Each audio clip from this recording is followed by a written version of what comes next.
Fire Emblem is a series I await with bated breath the news of every entry, as long as it's a main entry, and Engage was one of my most anticipated games of 2023. As the release date loomed, some information started coming out that rained on my parade a bit, and having beaten the game now, that parade is still wet as far as those aspects are concerned, but let's do a quick overall summary before we get into details. The long and short of it is that visually it's a treat. It runs super well, the narrative is good but takes time to get there. Character-wise it's cool, getting a bunch of past iconic characters as emblems that pair with your modern characters, of which the overall character quality is decent. And the tactical combat is probably the best of any Fire Emblem game. There's really only one negative, technically two.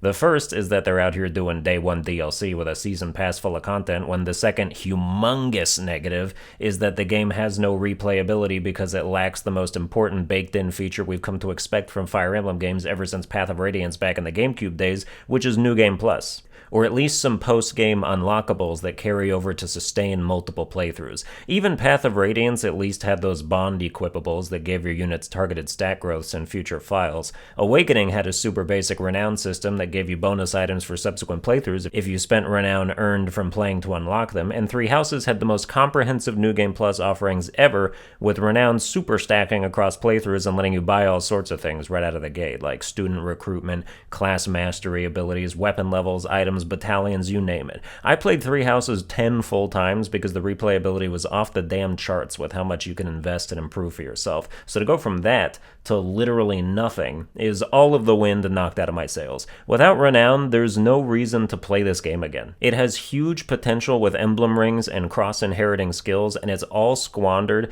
because by the time you morph your chosen unit into the hybrid badass you dream of commanding, oops, there's like 3 chapters left and you've only got 2 more hours of anything you've done the entire playthrough mattering. When you beat the game, your progress on that file resets to where you were before you started the last chapter, so you could go do all the paralogs and grind your units and cross-pollinate abilities and all that, but like, why? Without New Game Plus, there's nowhere to go. If we got confirmation that it was coming in a future patch, there would at least be a reason to prepare, but as it stands, once I beat the game, I was like, that was fun and good, but I'm not touching this again. Let's get to the game graph. Starting with story, it pretty much coasts on a lateral, lukewarm wavelength for about 75% of the experience until it ratchets things up out of nowhere and becomes repeatedly emotional and exciting, all of a sudden making you care about characters you never thought you'd care for, handling their motivations super well. By the end, there wasn't a single enemy in the game whose shoes I couldn't put myself in or not understand where they were coming from and why they did what they did. Aleer, the main protagonist, is one of the better avatar types in terms of personality. I know we all made fun of their hair, but I played as female Aleer, and she was definitely a worthy character who, unlike Byleth in Three Houses, actually says things and has opinions. The character roster is solid. I don't think anyone really stands out. Like, I don't think the fan favorites are going to be as favorited as the favorites from other games, but they're serviceable. As far as depictions of old characters go, some of their voices don't feel like they fit, mainly Ike and Micaiah, to me at least, and maybe Lynn. Nobody should have Micaiah's voice. That thing wouldn't suit a single human on this planet. And then Ike is voiced by the guy who did the dub for the main character in Squid Game, so every time he talks, I just imagine him saying, "Thanks so much!" After Fates and Three Houses, this is the first main game in a while to have only a single narrative with no branching paths, but it's a good one, even if that kills replayability even further. I give it an 85. Now graphics. Fire Emblem Engage is a new frontrunner for one of the best looking games on Switch. It runs better than you should recently expect a Switch game to run. The battle animations are crisp, and the very Awakening-esque animated cutscenes look even better than the excellent Awakenings did back in the DS days. It'll make you want to keep battle animations on, even into the late game, and add an extra 6 hours to your runtime in the process. Characters who are engaged with different emblems get different engaged designs that look super crisp sometimes, and their signature skills in battle are a spectacle. I don't know if I should grade on a curve or not, but for a Switch game, I'm giving graphics a 95. Next up is mechanics. There's a lot of mechanics, and guess what? They're all good. Emblem rings turn your characters into brief powerhouses when they engage and get access to new abilities and attacks that are sometimes ridiculously overpowered and can get even stronger by deepening their bond with the unit and unlocking upgraded versions of existing stuff or brand new effects. Emblem Corrin from Fates has a torrential roar attack that blasts the 3 tiles in front of her unit with water that lowers the enemy's avoid chance by 30, and if your bond is deep enough, reduces all of the affected enemies' stats by 4, rendering them baby mode for the rest of your army and trivializing even the final boss if you feel like it. Emblem Sigurd lets an engaged unit move literally 15 or 16 spaces, and with the inherited momentum skill gives you 1 extra damage on your first attack per space moved, which means you're probably going gonna one-shot the guy you just trekked halfway across the map for. You can only engage for 3 turns on average and can only do 1 special attack per engage. Then afterwards you have to build up the meter again by attacking enemies, but like, is barely a drawback. The weapon system is a hybrid of the durability and stat-altering systems from Fates, but a bit different. There's no weapon durability, but heavier weapons have a much larger impact on your character's speed. Something I appreciate is that for the first time, build can be leveled up like a real stat, and it's super clear what it does, which is make your character able to hold heavier weapons without losing speed. So you can level up speed and build if you're lucky, which has a cumulative effect, and eventually some of your dudes are going to be swinging silver blades like they were toy swords.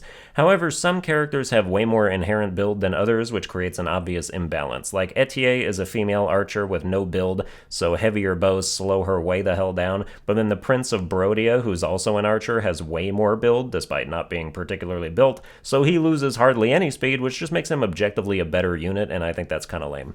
It's also funny and unfortunate that the girl who's out here drinking from weighted teacups to build muscle can barely lift her damn bow, but I digress. The point is, I like the battle mechanics, but also some characters are inherently disadvantaged by being frail little creatures whose stats will never measure up.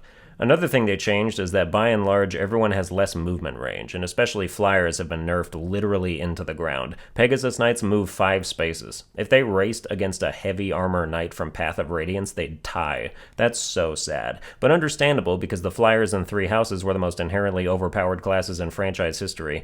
Another big change in regard to boss strategy is that many of them now carry revival stones that crack when you kill them and give them full HP right back, presumably to make them more of a threat, and harder to instantly run a train over, which works. Some of them even have 2 or 3. While I have nothing but praise for the mechanics that are here, New Game Plus not being one of them is a big blow, so mechanics get an 80. Lastly is fun. Is Fire Emblem Engage fun? Yeah, in a nihilistic sort of way, where nothing feels like it matters and the experience is positively finite when it shouldn't be. The whole time in the back of my head, I just had this nagging feeling of don't go the extra mile. So I did my main missions, I did the story paralogs, and a few of the emblem ones for emblems that were important to me, but I didn't spend a lot of time grinding or trying to get money or for blacksmith upgrades, and I barely spent any time doing the extracurricular stuff in the Somniel, Engage's version of the monastery from 3 houses. I always min-maxed the hell out of monastery activities, but here they were less compelling and often much less rewarding. After I maxed out my affection meter with the little Somniel cat mascot and literally nothing happened, I was like, okay, this place sucks, I'm out. If you hated everything that wasn't combat in 3 houses, then you'll love this game because they made all that shit skippable garbage just for you. I'm giving fun a 75, and if New Game Plus ever comes out, I'll up it to a 90. So now for the overall score, each category contributes but is weighted differently depending on how important it is, so we end up with Fire Emblem Engage getting an 82 out of 100. The game is good, but with no New Game Plus, I'm dissatisfied, and even with the other waves of DLC coming, content's still unknown as of now, adding new emblem rings or characters isn't going to bring me back if I'm just going to face the same progression problem I already have, but with more things to lament not carrying over. The first Day 1 DLC was a 3-in-1 ring of Edelgard, Dimitri, and Claude, and then a map where you also get Emblem Tiki, who turns your character into a dragon and lets them give other units revival stones. Needless to say, she's busted, but squandered potential. Well, that's going to do it for this review. I hope you enjoyed it. If you did, you can like, share, and subscribe. Watch all my videos, even though you won't get a bonus for watching them again, and I'll see you guys next time.